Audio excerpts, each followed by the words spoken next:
You like that AAC tournament preview last week? Pretty good stuff on the show. You'd think it'd be a little less rainy and windy and cold than it was in Texas, but oh well. And I'm Sam Cohn, jumping in as a guest in this final Courts in Session. It's time to recap 2021-2022 season.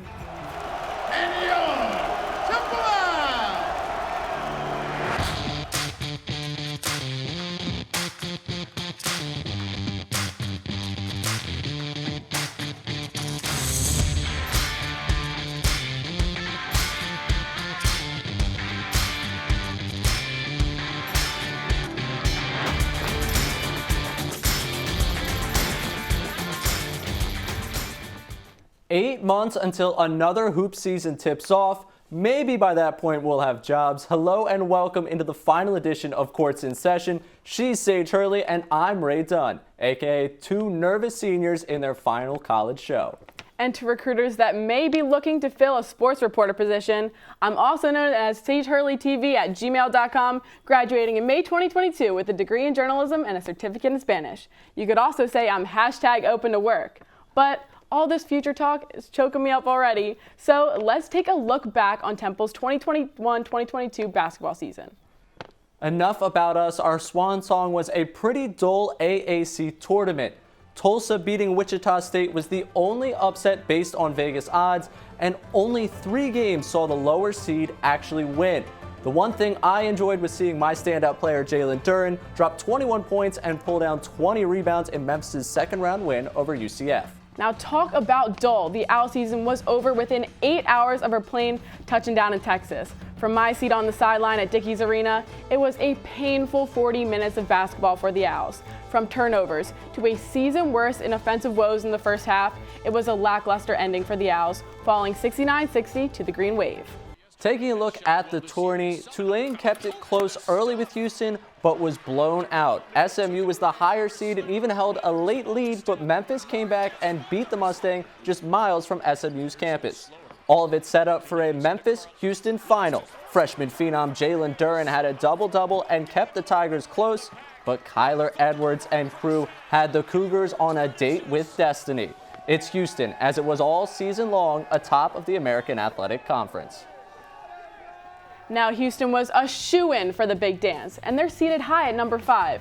They play Temple's future conference opponent, 12 seed UAB, on Friday, and joining Houston in the tournament is Memphis, seated at 9. They played 8 seed Boise State from the Mountain West on Thursday. Now those are the obvious 2 advancing into the postseason play, but we can't forget about SMU. The Mustangs earned the first seed bid to the NIT tournament, and they won 68-58 over Nichols on Wednesday night, sending them even further into March. They'll take on Washington on Sunday. Temple might be done for the season, but I predict we still have a few more games of AAC basketball coming our way. As I said, Houston is seated high at 5th. I think they'll easily push past UAB, and then they'll have a good shot against 4 seed Illinois. If the South shakes out with minimal upsets, they could face that 1 seed Arizona, and that's where I see things getting real dicey. But hey, it's March. Anything can happen. I don't think they're getting past Arizona. I agree with you on that one. I do think they will get past Illinois. Now, I want to get a little crazy here with Memphis. Memphis has the potential to be one of the better teams in this field. If they take care of business against Boise State, they'll play perennial March underachievers in Gonzaga. I'm not going to say they do it, but I'm not going to say they're not going to do it. I think we should be on upset alert. Now to the film room, let's recap our senior season of Temple basketball, starting with one of my personal favorite performances of the season. The freshman from 3, Zach Hicks, with 10 trays on the day against Delaware State. Now looking at the second most famous Dunn on campus, it's Damian. He carried Temple in late game moments, and who could forget this game winner against his hometown team? They didn't recruit him, but should have. And Ty Strickland here, you see him beating SMU, that backcourt carrying Temple all season long. Now to the women, my girl Mia. She broke Temple's all-time scoring record this season. It has been just a pleasure to watch her lead this Temple team. And as for the future of that team, it starts with freshman Anaya Gourdain. Just watch her triple-double against East Carolina. Look at that team. To the offseason now, one of the first dominoes to fall in this offseason's plans is the decision by Ty Strickland to leave Temple University. He has earned his undergraduate degree and still has 2 more years of eligibility if he chooses to continue playing basketball. He thanked Temple in a tweet earlier in the week and confirmed his intentions to move on, but doesn't exactly know where that may be next. He averaged over 8 points per game, primarily off the bench this season.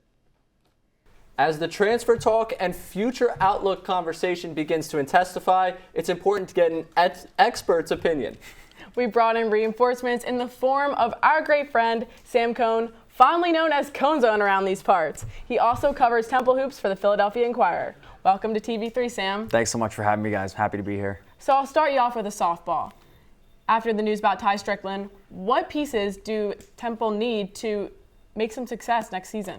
So the expectation for Temple right now is it's going to be at least 2, 3, if not more, transfers out or guys leaving upon graduation from Temple. So they're going to look to the portal. They've already sent out at least one 2022 offer. They're probably going to look to the portal to try to bring in at least 1, if not 2 pieces to add to bulk up their front court. So they have some pieces to figure out. They have some depth in the backcourt. They just kind of have to round out the edges and bulk up that front court if they're going to find success next year. Now, what are you thinking, Ray?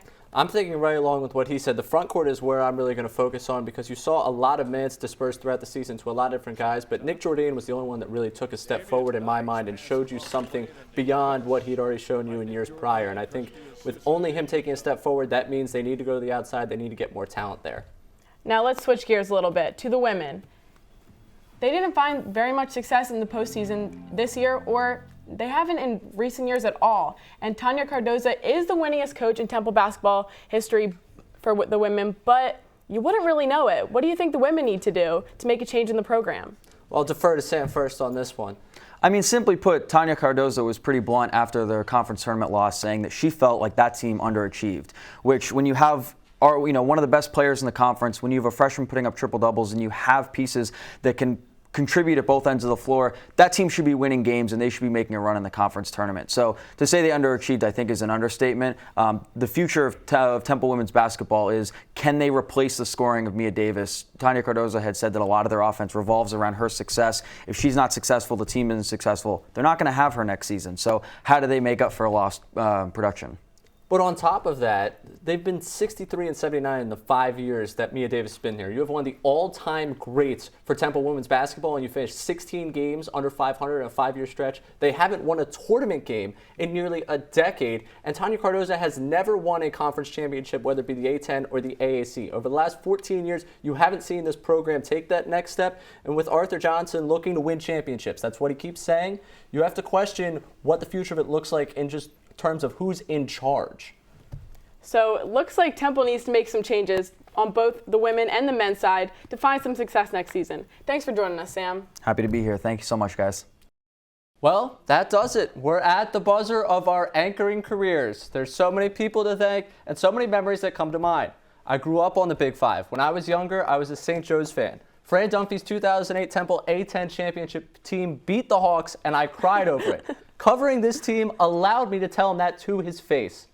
But seriously, the relationships, the stories, and the friends I made will last a lifetime. To our producers, Sarah, Max, and Will, thanks for making us look good. It's a hard job. I can't even begin to thank Professor Matt Fine for his trust and belief in me throughout the years. I'll always #trust the Fine. Well, if I'm not crying by this point in the script, here it comes. Anchoring Courts in Session for 2 years has been one of the most rewarding experiences I've had at Temple. From buzzer beater wins and heartbreaking losses, to building snowmen and watching the cattle roam the streets of Texas with Josh, Courts in Session means the world to me. I'll miss the weekly texts and Facebook comments from my most loyal fans, my grandparents, and all their Facebook followers, and calling my mom and dad before every show, trying to figure out what to wear. And of course, I'll miss the Addison to my Brian, Ray Dunn, and our incredible team behind the camera. This might be our last Courts in Session, but it isn't the very last you'll see of us. We just may be making some guest appearances on our flagship show, Al Sports Update, on Thursdays. Otherwise, there is still plenty of Temple athletics content to go around. Our sports brief on Monday, Al Access Pass on Tuesday, our new podcast on Wednesday, and this week, you'll have Josh and Luke on desk on Thursday. And don't forget, we still have a senior show coming before graduation. But until then, thank you so much for your continued support. Ray, I think it's that time. For Sage Hurley, I'm Ray Dunn. Are you sure that we don't get that extra year of eligibility? It doesn't feel right to say goodbye, so let's say we'll talk to you all soon. This court is adjourned. Wait, Sarah, come do the honors. Where's Max? Come do the honors.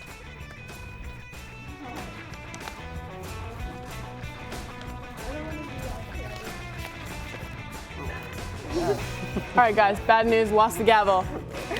All right, on 3, court's adjourned on 3. 1, 2, 3, court's adjourned.